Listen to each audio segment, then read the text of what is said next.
Она услышала Божий зов в свой самый темный час.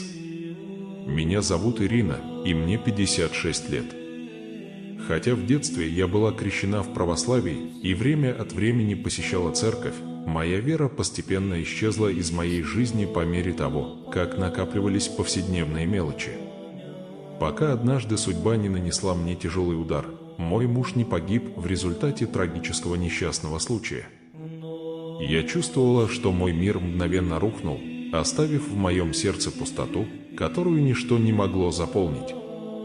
Мои дети жили далеко, были заняты своей собственной жизнью и даже редко звонили мне.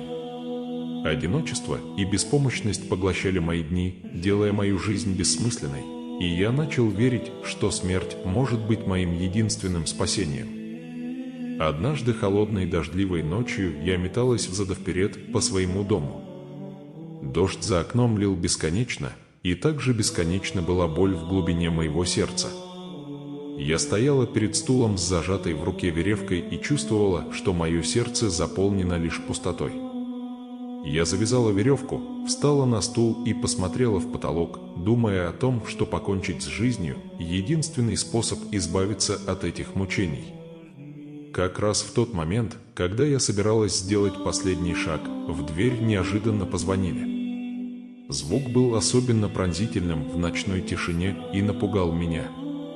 Я не хотела разбираться с этим вопросом, решив, что продолжу, как только человек уйдет. Но дверной звонок продолжал звонить, сопровождаемый настойчивым стуком, как бы призывая меня открыть дверь. Я боролась в глубине души, но в конце концов решила посмотреть, кто это. Открыв дверь, я с удивлением обнаружила, что за дверью стоит моя соседка Мэри.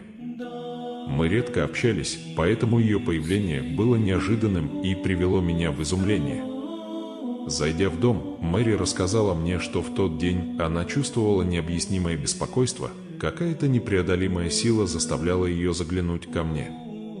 Когда Мэри узнала о моей ситуации, она тут же взяла меня за руку и помолилась за меня, прося Бога спасти мою душу и принести мне мир. Она также пригласила меня присоединиться